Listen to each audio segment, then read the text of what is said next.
So I'm sure we all saw the rankings done by Intermat the other week, ranking all the returning wrestlers for the 2022-2023 wrestling season. Also, sidebar, I'm sure I'm not the only one, but man, I just cannot wait for the college wrestling season. But anyway, those early rankings really got me thinking. The first thought I had was, wow, just look at some of these weight changes. Like, this season's going to be incredible. Whether some of them were rumors or speculations or some had some backing to them, either way, that got me thinking on this video. Also, if you want to see way too early weight previews, or heck, we're almost to the season at this point, if you want to see weight previews, please leave your thought on which weights I should do in the comment section below. And honestly, by the time the season starts, I might have previewed all 10 weight classes, but I have an odd feeling I know where everyone wants me to start. Anyway, to get to the main point of this video, I was thinking about one conference that I think is really going to look different and is going to have some serious backing behind it like it always does, and that is obviously the Big Ten. Now, some weights, yeah, will look pretty similar, but regardless, it's the Big Frickin' 10. So I'm going to preview every single weight with major shifts / predictions for what is to come in the NCAA season, and to be more specific, the Big Ten wrestling schedule. However, before we dive too far into that, hi everyone, my name is Tanner, and welcome to TrueTan Wrestling. If you end up enjoying this video, please feel free to like it, and go and check out the channel for more TrueTan Wrestling content, along with subscribing for more content in the future. If you have any thoughts or questions on this video, or for the Big Ten season, please feel free to leave a comment in the comment section below. Now, without further ado, let's take a way too early look into the Big Ten Wrestling Conference. Now, we all know the Big Ten is probably the most televised and talked about conference in the land. I mean, the numbers kind of speak to that anyway. Even at the weaker weights, they still get at minimum 6 national qualifiers, and other conferences really dream of getting that many auto bids sometimes. Plus, all of their universities have wrestling, along with hopefully USC and UCLA adding wrestling now that they're joining in 2024. But even when major players underperform or get hurt, it still results in some of the most interesting brackets in NCAA wrestling. No weight was more evident of that than 125 last year. Starting us off is one of the heaviest favorites to not only win his own conference, but the national tournament in the return of Spencer Lee of Iowa, entering his final season in NCAA wrestling. We all know he had to cut his season short last year after only seeing less than a handful of matches from him. Now he is back, and we are hoping he is back to 100% because we all want to see a full go Lee one last time. However, besides Spencer Lee being the hands down favorite, who else stands in his way in the Big Ten? Interestingly enough, there is 2 landmines in Michael D'Agostino of Northwestern and Patrick McKee of Minnesota, who are 2 backside warriors becoming All-Americans last year. We also can't forget a 2-time All-American in Eric Barnett of Wisconsin, who has become a 2-time backside hero to place 8th and 7th respectfully. Moving a little further down the list, I am really excited to see the return of Robbie Howard for Penn State, who looked alright during his freestyle season this summer. He did get hurt, but according to his Twitter, he is just fine, so that's nice to see. Also, speaking of injuries, I really hope Liam Cronin for Nebraska makes his return, because he has some solid wins under his belt, but after an injury last season, he had a very small sample size. And before we jump to 133, how could I not mention the Buckeye Malik Heinzelman? I feel like Heinzelman always gets some solid wins during the season. I mean, this year he beat Latona, Virginia Tech, and McKee, who are both All-Americans, but then went 1-2 at Nationals. So he's still looking for that winning combo at the NCAA tournament, but he always shows that he can continue to get better and better year over year. Jack Medley from Michigan is also in the hunt, and he's the last guy to mention at this weight. He's been waiting his turn for a long time in the Michigan lineup, and he has gotten his chance before, but he's been behind some all-time greats for the Wolverines. Moving to 133, where we almost had a massive shakeup with Roman Bravo Young undecided on his return, but once he announced he is coming back for one more year, we will see the favorite and 2-time national champ RBY back in the Penn State singlet. However, one major change is that there will be no former Hawkeye Austin Asano testing him for a Big Ten title. With that said, there are several, and I mean several, returning All-Americans still in the hunt, and some of them are multiple-time All-Americans who will be trying to knock off the returning champ. For starters, there is 2-time All-American in Chris Cann of Northwestern and Lucas Bird of Illinois. Bird had a really consistent year, honestly, and really picked up his offense from year to year. He did have some shakier performances at the end of Big Tens and to start his NCAA tournament, but he wrestled back to place once again. Chris Cann had a more up and down year, but at the end of the day, he reached the All-American stand once again. However, I cannot forget to mention mention one of my favorite Wolverines in Dylan Ragusin, who is not All-American before, but he has beaten several All-Americans like the mentioned Cannon and Bird before. At the end of the day, he is still not an All-American, and he hasn't come close to being RBY, but his jumps from year to year have been huge, and Michigan will really need him to get some major points. And then there is, of course, the Ohio State situation. Obviously, what I'm alluding to is Nick Bouzakis and Jesse Mendez more than likely being at the same weight this upcoming year. A plan that I could maybe see working or happening this upcoming season is possibly redshirting Bouzakis, considering he will be training for a junior world title. So redshirt him and let Mendez get the reps at 133 in the lineup. Then redshirt Mendez in the 2023 season. Get Mendez big while Bouzakis does his thing, and then they are the perfect 133 and 141 situation. However, that is like a 2+ year plan, so we'll see if my prediction comes true in like 2025. The last guy to mention at this weight that you cannot count out is Rayvon Foley of Michigan State. He is a 125 All-American, and he has some up and down moments in 2022, but for sure way more highs than lows, like winning the Southern Scuffle.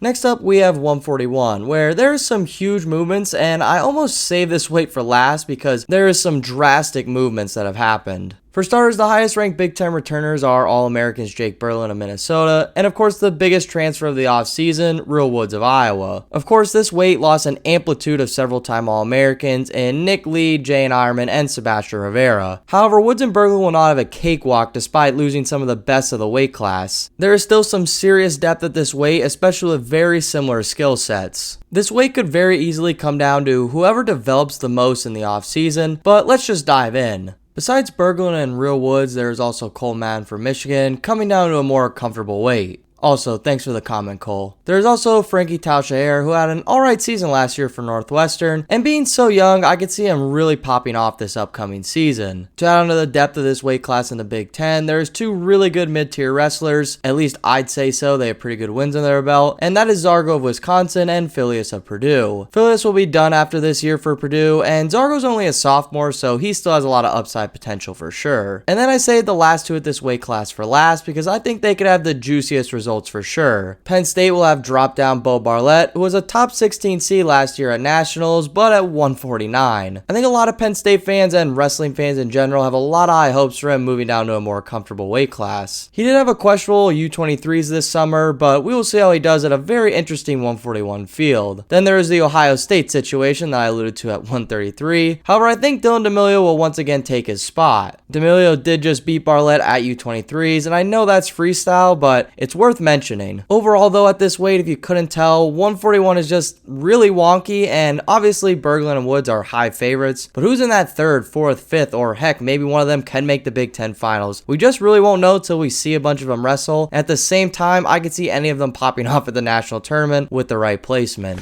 149 is also a wild weight, but for a lot of different reasons. This weight could potentially have 3 or 4 or heck, maybe even 5 All-Americans coming out of the Big Ten. To start us off, we have the returning national runner-up in Ridge Lovett of Nebraska, who had the tournament of his life making the national tournament finals. However, the man that pinned him in the Big Ten tournament will be returning in Austin Gomez of Wisconsin, and he'll be looking to take over that second place or heck, even that first place spot this season, which I know is a tall order, especially with the 2021 national runner-up, staying in the field as well with Sammy Sasso of The Ohio State University. Those 3 names alone make this weight super scary, but nowhere other than the Big Ten would have some serious depth to add on to this amazing top-tier All-American class. To continue the 149 depth, there is Max Murin, who is a 3-time round of 12 guy for the Hawks, and ouch, that just really stings, but he'll be looking to change all that and make his first All-American run. Of course, there is a roller coaster man himself, Yaya Thomas of Northwestern, who'll be looking to perform like he did in the 2021, reaching the All-American stand once again. The last guy I want to mention is Chance Lamer of Michigan, who had a pretty good / typical redshirt season, to be honest, and I'm also really excited to see him battle and make a name for himself in the Michigan lineup. 157 had a lot of guys upgrading the All-American stand, and each week there was something crazy happening within this Big Ten field. For starters, the fan favorite Brandon Lee will be returning after a season-ending injury. Also, with Ryan Deacon of Northwestern graduating, along with Quincy Monday and David Carr more than likely bumping up, the Big Ten could seriously run the table at this weight, especially with Lee returning and also All-Americans like Will Lewan of Michigan and Payne Rao of Nebraska still very much in the mix. There are some other guys that are normally in the mix like Coleman of Purdue or Saldate of Michigan State, but some youngsters to watch out for are Patty Gallagher of Ohio State and Levi Haynes of Penn State. Gallagher is going to be the guy no matter what, but the big question is, will Haynes redshirt or will he not? The only reason for him not to redshirt if he's seriously that much better and ready to go, or if PSU will need him to win a team title. Considering Penn State's already an extreme favorite to win it already, I'm not sure if they will pull it, but like I said, if he's that ready to go, then they'll use him.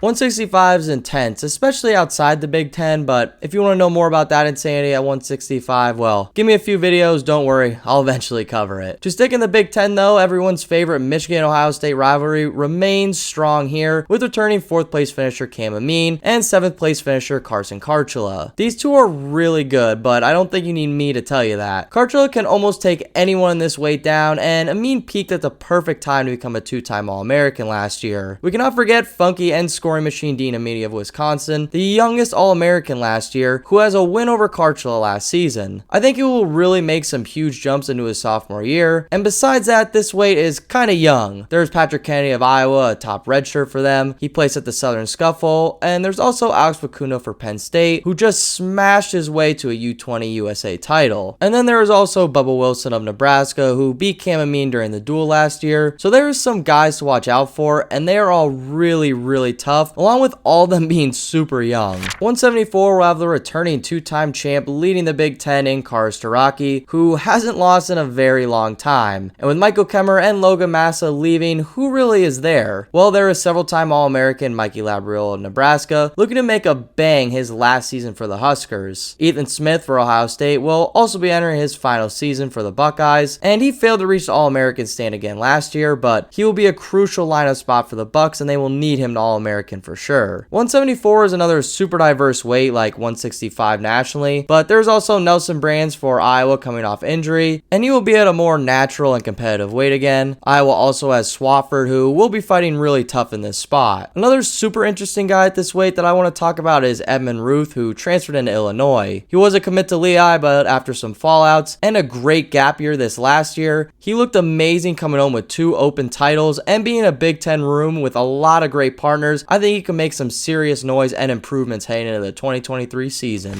Another returning champ leading the rankings for Penn State, and that theme won't end here, but let's take a look at Aaron Brooks and the 184 field. With his 2022 rival Miles Amin gone, who will test the young Nittany Lions searching for his 3rd national title? There's the Ohio State stud Caleb Romero, who finally cracked into the top 8, looking super solid all year last season. There's also another All-American in this weight in John Poznanski of Rutgers, who had kind of a shaky mid-season that he never really recovered from. He placed 4th in 2021, but failed to place in 2022, but he is for sure a name to watch out for. Along with Zach Bronigal of Illinois, who made some major pushes to reach the All-American stand last year, but was still outside the top 8. At 197, the Iowa versus Penn State rivalry runs really strong here, with Max Dean, the returning champ for Penn State, looking to take on Jacob Warner of Iowa once again. Warner dropped 2 matches to Max Dean last year, one being at the national finals, so there will be some intense matches between these two, and there will be some serious storylines leading into these matches. 197 is a pretty wild weight nationally regardless, but in the Big Ten, they lost 2 senior All-Americans, but the only other returning All-American will be Gavin Hoffman for Ohio State, who blew up at the national tournament to make the semifinals and become an All-American. A guy we cannot forget to mention is Cam Caffey for Michigan State, who always has great wins every year, but also some questionable performances scattered throughout. But regardless, he has yet to make the All-American stand, but I cannot forget to mention him. Finally, there is Braxton Amos at this weight class, who made the Final X in Greco this year, but had an alright redshirt freshman year, and I'm excited to see his development. He's one of the best recruits in his class, so there is a lot of promise there. And then of course we can wrap everything up with heavyweight, and well, is he coming back? If Gable returns, well, good night because he's taking it home once again. However, this weight might still be one of the best within the Big Ten, even if he does not return. There's Penn State's Greg Kirkfleet, Iowa's Anthony Cassiope, and of course Michigan's Mason Paris. I think either one of these guys can become the national champ, but it really comes down to matchups, so who's on your side at the national tournament will really make a difference at this weight class. On top of these 3 studs, there's also All-Americans like Lucas Davison of Northwestern coming back, on top of 2021 All-American Tate Orndorff, or maybe even Nick Feldman for the Buckeyes, but who's really to say? Only Tom Ryan will know as the season approaches. Finally, of course, there is Store man himself, Trent Hilger, returning for one last push to become a 3-time All-American place winner for the Wisconsin Badgers. Well, everyone, that is a Big Ten way too early preview for everyone to enjoy. Honestly, Penn State, for all the firepower they have returning, they have a lot of question marks that I'm really excited to see play out. Like, I didn't even mention top recruit Van Ness at 149. Like, where was he last year and where was he this summer? Or how will he fit in with the big guns at 149? Will he even be a 149 still? Well, I guess we'll just have to wait and see, I guess. Regardless, I'm still really pumped for the new 141 weight class, where I'm pretty sure Real Woods will be the heavy favorite all year, but there are some serious new faces and guys that will look to grow their stock, along with heavyweight once again being a really deep weight class in the conference as always. And then there's also really young weight classes like 165 that is just extremely deep, and it's going to be good for a very long time. Also, I can't wait to see what Ohio State does with their lineup. It kind of stinks that it is only July, but November will be here before we know it, and the Big Ten wrestling schedule will be quickly underway after that. Now, with all that said, if you enjoyed this video, please hit that like button. And if you loved it, feel free to subscribe along with leaving a comment on your thoughts on the Big Ten wrestling schedule. Like I said, that will be here before we know it. Now, with all that said, I hope to see you on the next one, and take care, everybody.